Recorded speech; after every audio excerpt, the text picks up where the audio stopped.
Hello everyone, welcome back to my channel Shiksha competition. और यहाँ पर हमारी जो क्लास है ये है यूजीसी नेट पेपर फर्स्ट के लिए जो पीवाईक्यू की सीरीज हमारी चल रही है उसमें ये सेकंड क्लास है आज। ठीक है, तो इससे पहली क्लास अगर आपने नहीं देखी है तो जरूर देख लेना। ये पीवाईक्यू हम पढ़ने वाले हैं यूजीसी नेट पेपर फर्स्ट के लिए।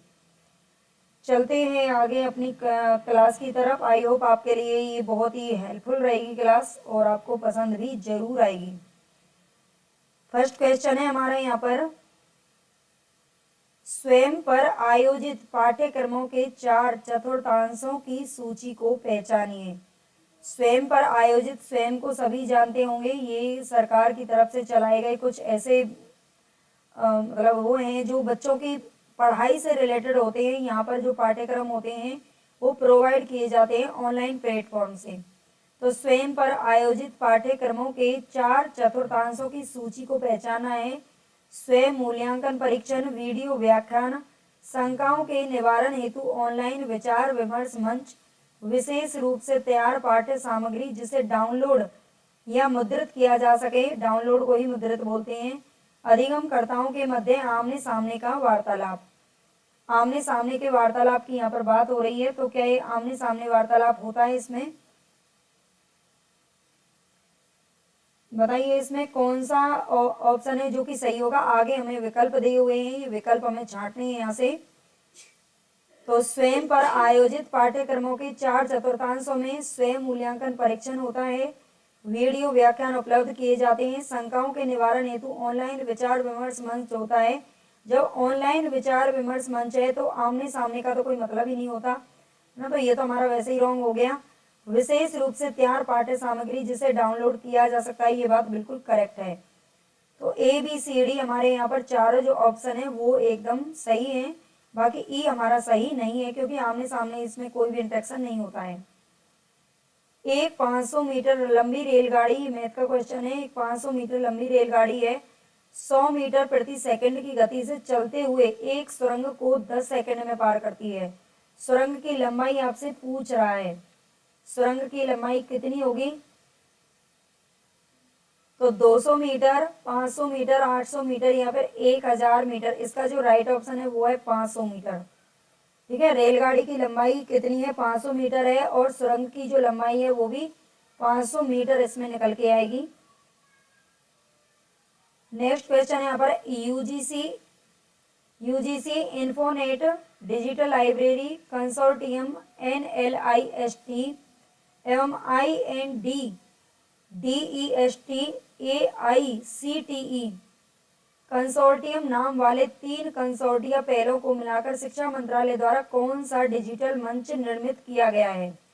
क्वेश्चन देख करके बहुत ही लग रहा है कि बड़ा टफ सा है, टफ से वर्ड है इसमें, लेकिन इसका जो आंसर है वो बिल्कुल सीधा है। UGC Infonet digital library consortium NLIST एवं INDDEST, इन सब तीनों को मिलाकर के एक शिक्षा मंत्रालय के द्वारा कौन सा डिजिटल मंच है जो कि बनाया गया है? तो ये बनाया गया है शोध गंगा, ई शोध सिंधु, ई विद्वान या फिर शोध शुद्धि। ये ई शोध सिंधु के नाम से मंच तैयार किया गया है। ठीक है, ई शोध सिंधु, ये नाम आपको याद रखना है। निम्नलिखित में से कौन सी कंप्यूटर युक्तियां केवल आउटपुट युक्तियां हैं? कौन सी कंप्यूटर युक्तियां हैं जो कि केवल यानी कि इनपुट आउटपुट युक्तियां हैं, सॉरी आउटपुट हैं जो कि इनपुट नहीं है? Track ball, CRT monitor, number pad या फिर प्लॉटर। इनमें से कौन सा है जो हमारा करेक्ट होगा ऑप्शन? यहाँ पर भी हमें सही उत्तर का चयन करना है, यानी कि यहाँ पे भी हमें ऑप्शन दे रखे हैं। तो बताइए यहाँ पर हमारा कौन सा सही होगा? तो देखिए यहाँ पर ट्रैक बॉल आउटपुट नहीं होता है, ट्रैक बॉल नहीं है। CRT मॉनिटर ये आउटपुट है, और जो नंबर पैड है ये भी आउटपुट नहीं है, और इसमें एक होता है प्लॉटर। ठीक है, प्लॉटर और CRT मॉनिटर, बी और डी हमारे करेक्ट ऑप्शन आएंगे। ठीक है, जो कि किस में दे रखा है? बी और डी ऑप्शन में दे रखा है। नेक्स्ट क्वेश्चन देखते हैं, यहाँ पर रेशियो का दे रखा है। 50 रुपए की किसी राशि को ए, बी और सी में इस प्रकार बांटा जाता है कि ए बी से 5 रुपए कम पाता है और बी सी से 10 रुपए कम पाता है, उनको मिली राशियों का अनुपात कितना है। तो यहाँ पर देखो रेशियो निकालना अगर आप जानते हो कि कुल राशि हमारे पास कितनी है, 50 रुपये में बांटनी है किसी किन्हीं 3 बच्चों के अंदर, जो कि बच्चे कौन से हैं, ए बी और सी। यहाँ पे दे रखा है कि जो ए है बी से 5 रुपये कम पाता है, ए बी से 5 रुपये कम मिलेंगे उसको, और बी को सी से 10 रुपये कम मिलेंगे। बी सी से 10 रुपये कम पाता है, तो उनको मिली राशियों का अनुपात बताना है। मान लीजिए यहाँ पर हमें बी है, इसको कितने दे 10 रुपये मिलेंगे, इसको 15, ठीक है, और इसको 25। क्यों, देखिए यहाँ पर अगर यहाँ पर 25 रुपये इसको दे दिए गए सी से, तो इससे 10 रुपये कम किसको मिल रही हैं, बी को, और इससे भी बी से भी 5 रुपये कम किसको मिल रही हैं, सी को मिल रही हैं, ठीक है, ए को मिल रही हैं, ए को। तो अब इनको यहाँ पे हम क्या करते हैं, कट शॉर्ट कर देते हैं। अगर आप जानते हो तो रेशियो निकालना आपको आता होगा, अगर मैथ आपका अच्छा है तो आप एक बार में निकाल लेंगे, नहीं भी अगर जिनका मैथ वीक होता है बहुत से बच्चों का, तो आप प्रीवियस जो क्वेश्चन है उनको ज़्यादा से ज़्यादा लगाइए, वहीं से ही आपका पेपर में जो भी 5 क्वेश्चन पूछे जाते हैं वो आप कर ले जाओगे। तो यहाँ से 5 2 जा 10 और 5 3 जा 15, 5 5 जा 15, 25 हो गया। 2:3:5, ठीक है, ये हमारा ऑप्शन है जो कि करेक्ट हो जाएगा। इस तरह से निकलता है। मापन की निम्न मापनियों की पहचान कीजिए जिनसे प्रेक्षणों का श्रेणीकरण किया जा सके। मापन की निम्न जो मापनी दे रखी है, मापनियों के नाम दे रखे हैं, इनकी पहचान करनी है जिनसे प्रेक्षणों का श्रेणीकरण किया जा सके। नामिक मापनी, क्रम सूचक मापनी यानी कि nominal scale, ordinal scale, interval scale, अंतराल मापनी, रेशियो स्केल, अनुपात मापनी। इनमें से कौन सी मापनी है, इसमें भी शायद आपको विकल्प दिए हुए हैं, इसके अंदर भी, ठीक है, विकल्प दिए हुए हैं। तो कौन सी मापनी है जिनसे प्रेक्षणों का श्रेणीकरण किया जा सकता है। तो यहाँ पर हमारे देखिए एक तो नामिक मापनी नहीं आती इसके अंदर, क्रम सूचक मापनी है, ऑर्डिनल स्केल है, अंतराल मापनी है जो कि इंटरवल स्केल है, और अनुपात मापनी भी है, रेशियो स्केल, ठीक है। ये तीनों की तीनों मापनी है जिनसे प्रेक्षणों का श्रेणीकरण किया जा सकता है। बी, सी और डी इसका जो करेक्ट ऑप्शन हो जाएगा। नेक्स्ट क्वेश्चन है, वर्ष 1945 के आसपास स्टोर्ड प्रोग्राम कंप्यूटर का विचार किसने विकसित किया था। जो प्रोग्राम और एक मिनट, जो प्रोग्राम और ये पता नहीं है बल्कि डाटा है, डाटा को मेमोरी में धारण करता था तथा फिर डाटा मेमोरी और प्रोसेसर के बीच संचालित होगा। डाटा मेमोरी और प्रोसेसर के बीच में संचालित होगा। बताइए, वर्ष 1945 के आसपास स्टोर्ड प्रोग्राम कंप्यूटर का विचार किसने विकसित किया था, नाम यहाँ पर देना है। जो प्रोग्राम और डाटा को मेमोरी में धारण करता था तथा फिर डाटा मेमोरी और प्रोसेसर के बीच संचालित होगा। Alan Turing, Tim Berners-Lee, Charles Babbage, John von Neumann. इनमें से नाम आपको बताना है, तो ये नाम आएगा इनका जॉन वॉन न्यूमैन, ठीक है, जॉन वॉन न्यूमैन। इन्होंने ये 1945 के आसपास स्टोर्ड प्रोग्राम कंप्यूटर का विचार दिया था। निम्नलिखित कथन में से कौन सा तर्क दोष निहित है। इन कथनों में से कौन सा तर्क दोष निहित है। यहाँ पर नाम दे रखा है, हत्या का दोषी नहीं हो सकता है क्योंकि ऐसा हो ही नहीं सकता कि तरुण किसी को।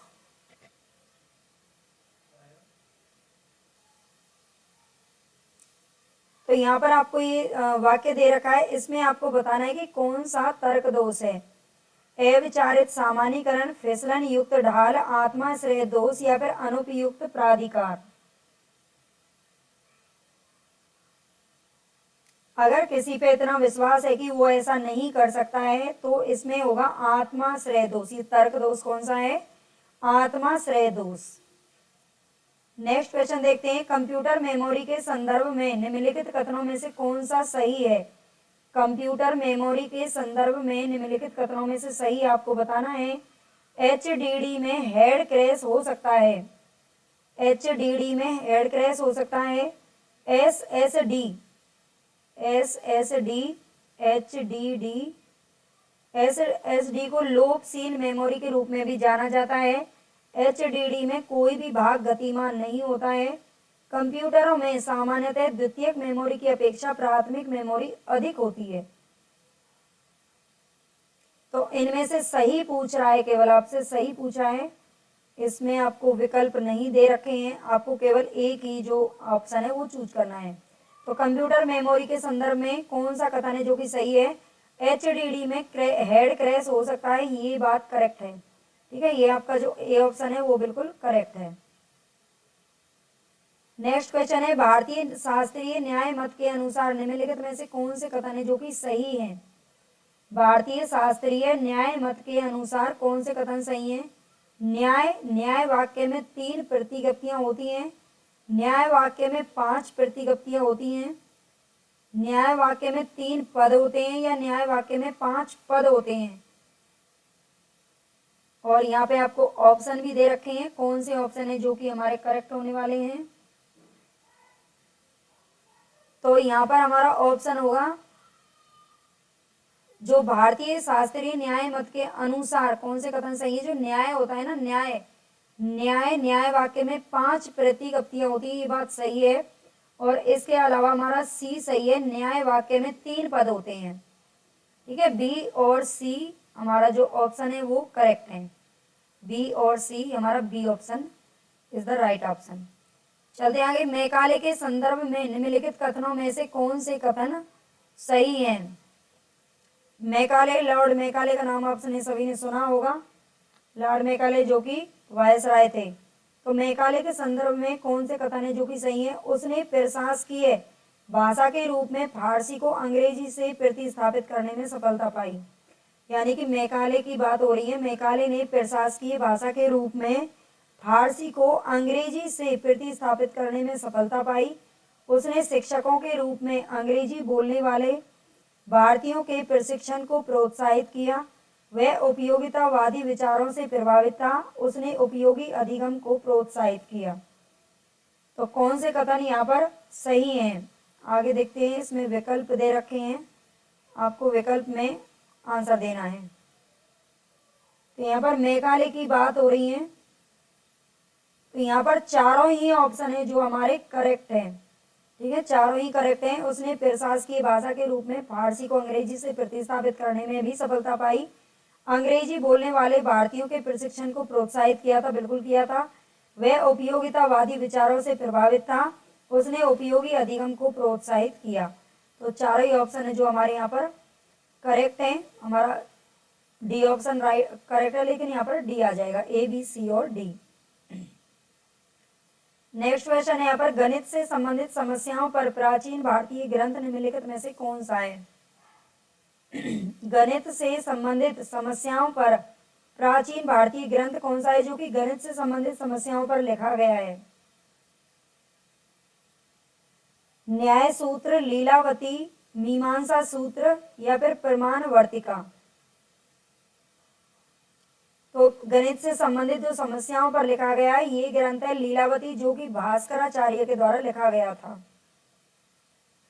भास्कराचार्य इनके द्वारा लिखा गया था लीलावती। ठीक है, इसको याद रख लेना, ये कि गणित की समस्याओं से संबंधित है। यहाँ पर जो यूनिट है हमारी 5, उसमें एक गद्यांश आपको देखने को मिलेगा, एक अनुच्छेद मिलेगा और वहां से क्वेश्चन पूछे जाएंगे। तो यहाँ पे कुछ क्वेश्चन है, 5 क्वेश्चन पूछे जाएंगे इस अनुच्छेद से। तो यहाँ पर आप देख सकते हैं, देखो सबसे पहले अनुच्छेद को करने का जो सही तरीका होता है उसमें सीधा आप पहले क्वेश्चन पर जाइए, इसको आप पढ़ेंगे। यहाँ पे तो आप पढ़ सकते हैं, कोई दिक्कत नहीं है, लेकिन जब पेपर में बैठते हैं, और जो पेपर है यूजीसी का वो सीबीटी मोड में ही होता है। और सीबीटी मोड में क्या है कि जैसे अब यहाँ पे हमें क्या है, कभी ऊपर जाना, कभी नीचे जाना, कभी इधर जाना, कभी उधर, तो इसमें थोड़ी दिक्कत होती है। सीधा जब हमारे सामने पेपर होता है जो ऑफलाइन होता है उसमें तो हम पढ़ सकते हैं, लेकिन इसमें पूरा पढ़ा नहीं जाता। इसमें तो मेरा बड़ी स्क्रीन है, उसमें तो और भी छोटी स्क्रीन देखने को मिलेगी आपको।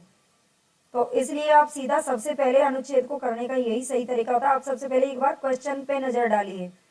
सेमीकंडक्टर के वैश्विक प्रतिभा पूल में भारत का हिस्सा निम्न में से कितना है? आप एक बार क्वेश्चन देख लीजिए, बस हल्का हल्का। चिप धूम के परिणाम स्वरूप इलेक्ट्रॉनिकी विनिर्माण क्षेत्र में कार्यबल की आवश्यकता कैसी रहेगी। सेमीकंडक्टर के घरेलू क्षेत्र में, घरेलू क्षेत्र की बात हो रही है, अतिरिक्त प्रतिभावान व कुशल कार्यबल की आवश्यकता निम्न में से किन किन द्वारा उत्पन्न की गई है। इसके बाद आप जाइए सीधा नेक्स्ट क्वेश्चन पर। माइक्रॉन ने निम्न में से किसे स्थापित किया है। माइक्रॉन ने किसे स्थापित किया है। भारत में नवीन प्रतिभावान कुशल कार्यबल मुख्यतः निम्न में से कहां से आएगा। तो थोड़ा बहुत क्या है कि दिमाग में आ जाता है हमारे में क्वेश्चन। जब हम इसको पढ़ेंगे तो हमें जो आंसर है वो आसानी से शायद दिख जाएगा। ठीक है, कई बार ऐसा होता है हमें कभी कभी समझ में नहीं आता, लेकिन थोड़ा बहुत हिंट हमें जरूर मिल जाती है। टाटा समूह और सीजी पावर को फैब्रिकेशन व असेंबली, टेस्टिंग और पैकेजिंग एटीपी संयंत्रों हेतु यहाँ पर दे रखा है। यहाँ पर 1,30,30,000 है, 1,30,000 करोड़ के निवेश और अधिक निवेश आने वाला है। ठीक है, और अधिक निवेश आने वाला है के लिए हाल में मिले अनुमोदन के बाद माइक्रॉन का $800 मिलियन लागत का सेमीकंडक्टर संयंत्र भारत में चिप विनिर्माण के इर्द गिर्द केंद्रित रूपांतरित वैश्विक आपूर्ति। देखो यहाँ पर माइक्रॉन के बारे में थोड़ा सा आया था, इस पे आप हल्की सी अंडरलाइन कर लीजिए। ठीक है, और कितना निवेश इसमें किया गया है शायद वो तो नहीं पूछा था, फिर भी इस पर थोड़ा अंडरलाइन कर लीजिए जो मेन लगते हैं। श्रृंखला स्थानांतरण का आरंभ है, इससे भारत में प्रतिभाशाली और कुशल कार्य बल पर गुणक प्रभाव होगा। यह गर्व का विषय है कि वैश्विक सेमीकंडक्टर प्रतिभा पूल का लगभग 1/3 भारतीय है। ये हमने देखा था, कुछ प्रतिभा पूल जैसा कुछ हमको देखने को मिला था ये शब्द, तो यहाँ पर आप अंडरलाइन कर लीजिए। तथापि अनुमान है कि 2026 तक घरेलू सेमीकंडक्टर कार्यबल की आवश्यकता लगभग कितनी हो जाएगी, तो 3 लाख हो जाएगी। ठीक है, सेमीकंडक्टर, घरेलू सेमीकंडक्टर कार्यबल की आवश्यकता कितनी हो जाएगी, 3 लाख तक पहुंच जाएगी। इसके अतिरिक्त इस चिप धूम का नाम आया था, हमने देखा था एक क्वेश्चन में कि सबसे बड़े लाभार्थी इलेक्ट्रॉनिक विनिर्माण क्षेत्र में लगभग 6 मिलियन जनशक्ति की भारी आवश्यकता है। इसमें 6 मिलियन पे आप लगा लीजिए, शायद ऑप्शन में मिल जाएगी, क्योंकि चिप धूम के बारे में कुछ पूछा गया था। भारत के उच्च शिक्षा रूप से गैर आईआईटी क्षेत्र से आएगी। इसमें पूछा था उच्च शिक्षा रूप मतलब उसके लिए लागत है वो कहाँ से आएगी, तो गैर आईआईटी क्षेत्र से आएगी। एक ये क्वेश्चन हमारा आया था। और इलेक्ट्रॉनिकी व सूचना प्रौद्योगिकी मंत्रालय व शिक्षा मंत्रालय के नीति मार्ग अभिसचित होकर उद्योग व अकादमिक जगत को साथ मिलकर काम करने के विपुल अवसर प्रदान कर रहे हैं। तो इस पे भी आप लगा लीजिए, शायद है या नहीं है देख लेते हैं। भारत की सॉफ्टवेयर सफलता की गाथा में उद्योग व अकादमिक जगत की यह सहक्रिया प्रमुख थी। अब सेमीकॉन त्रय को विजयी बनाने के लिए इसी तरह की सरकार, उद्योग, अकादमिक त्रय की आवश्यकता है। अब देखते हैं इसके आंसर देख लेते हैं हम। सेमीकंडक्टर के वैश्विक प्रतिभा पूल में आया था, वैश्विक प्रतिभा पूल में भारत का हिस्सा निम्न में से कितना है। तो हमने यहाँ पर देखा था प्रतिभा पूल कहाँ पे आया था, एक मिनट, ये है सेमीकंडक्टर प्रतिभा पूल का लगभग 1/3 कितना है, भारतीय है। 1/3 कितना है, भारतीय है। 1/3 भारत का हिस्सा कितना है, 1/3 है। तो ये हमारा ऑप्शन है जो यहाँ पर करेक्ट हो जाएगा। ठीक है, इसी तरह से आप कभी भी अनुच्छेद पैसेज कोई भी आप करते हैं, सब जगह पूछे जाते हैं आजकल, तो ये पैसेज सीटेट में भी भर के पूछे जाते हैं। तो आप ऐसे ही इनका आंसर लगाइए, थोड़ा आसानी हो जाती है, ज़्यादा टाइम वेस्ट नहीं होगा। हमें टाइम का भी तो अपना बचत करनी पड़ती है। चिप धूम के परिणाम स्वरूप इलेक्ट्रॉनिकी विनिर्माण क्षेत्र में कार्यबल की आवश्यकता क्या कैसी रहेगी। चिप धूम के परिणाम स्वरूप इलेक्ट्रॉनिकी विनिर्माण क्षेत्र में कार्यबल की आवश्यकता कैसी रहेगी। इसमें ऐसा कुछ हमने पढ़ा था ऊपर, ये चिप धूम के सबसे बड़े लाभार्थी इलेक्ट्रॉनिक विनिर्माण क्षेत्र में लगभग 6 मिलियन जनशक्ति की भारी आवश्यकता है। तो कैसी आवश्यकता है, बढ़ेगी। इसका मतलब तो ये बढ़ेगी ना आवश्यकता, क्योंकि 6 मिलियन, ज़्यादा से 6 मिलियन बहुत हो जाता है, उसकी आवश्यकता है। इसका मतलब ये क्या करेगी, बढ़ेगी। चिप धूम के परिणाम स्वरूप इलेक्ट्रॉनिक विनिर्माण क्षेत्र में कार्यबल की आवश्यकता क्या होगी, बढ़ेगी। ठीक है, ये हमारा यहाँ पर करेक्ट ऑप्शन हो जाएगा, बिल्कुल ऐसे आपका गलत नहीं होगा। सेमीकंडक्टर के घरेलू क्षेत्र में अतिरिक्त प्रतिभावान व कुशल कार्यबल की आवश्यकता निम्न में से किन किन द्वारा उत्पन्न की गई है। ये हमारा शुरू में ही पूछा गया था ऐसा कुछ। तो और ये तो मुझे लगता है शायद ऑप्शन में भी दे रखा है ना, विकल्प भी इसके छांटने हैं। तो देखते हैं, सेमीकंडक्टर के घरेलू क्षेत्र में अतिरिक्त प्रतिभावान व एक कुशल कार्यबल की आवश्यकता निम्न में से किन किन द्वारा उत्पन्न की गई है। तो देखते हैं इसको भी, शुरू में ही आया था टाटा समूह। देखो टाटा समूह का नाम यहाँ पर आया है ना। टाटा समूह और सीजी पावर को फैब्रिकेशन व असेंबली, टेस्टिंग और पैकेजिंग संयंत्रों हेतु इतने करोड़ के निवेश के लिए हाल ही में मिले अनुमोदन के बाद माइक्रोन का इतने $800 मिलियन लागत का सेमीकंडक्टर संयंत्र भारत में चिप निर्माण के इर्द गिर्द केंद्रित रूपांतरित वैश्विक आपूर्ति श्रृंखला स्थानांतरण तो किसके द्वारा की गई है। देखो ये भी हमारा ऑप्शन सही हो जाएगा इसमें, और ऊपर जो टाटा समूह वाला है ये भी ऑप्शन सही हो जाएगा, टाटा समूह का नाम आ रहा है। और माइक्रोन का $800 मिलियन लागत का, ये तीनों ही इसमें क्या होंगे, सही हो जाएंगे। ठीक है, इन्हीं का नाम दे रखा है और तो इसमें ऐसा कुछ है नहीं। तो फैब्रिकेशन में एटीपी संयंत्रों के लिए टाटा समूह व सीजी पावर को प्रदत्त अनुमोदन, ये सही है। माइक्रोन का $800 मिलियन लागत वाला सेमीकंडक्टर संयंत्र, नए विश्वविद्यालयों की स्थापना, ये तो शब्द हमने कहीं पढ़ा ही नहीं है, विश्वविद्यालय की इसमें कहीं भी बात नहीं हुई है। भारत में चिप विनिर्माण के इर्द गिर्द केंद्रित वैश्विक आपूर्ति श्रृंखला स्थानांतरण, ये भी सही है। तो हमारे यहाँ पर ए, बी और डी ऑप्शन सही हो जाएंगे। ए, बी और डी इसमें दे रखा है। ठीक है, डी ऑप्शन हमारा सही है। ऐसे ही आप अनुच्छेद को करें हमेशा। माइक्रोन ने निम्न में से किसे स्थापित किया है। माइक्रोन ने निम्न में से किसे स्थापित किया है। फैब्रिकेशन प्लांट यानी कि निर्माण संयंत्र, एनएटीपी प्लांट एटीपी संयंत्र, सेमीकंडक्टर प्लांट, इंजीनियरिंग महाविद्यालय। माइक्रोन ने निम्न में से किसे स्थापित किया है। तो यहाँ पे किसे किया है, माइक्रोन की बात हुई है यहाँ पे, देखते हैं। सेमीकोन त्रयी को विजय बनाने के लिए ये माइक्रोन,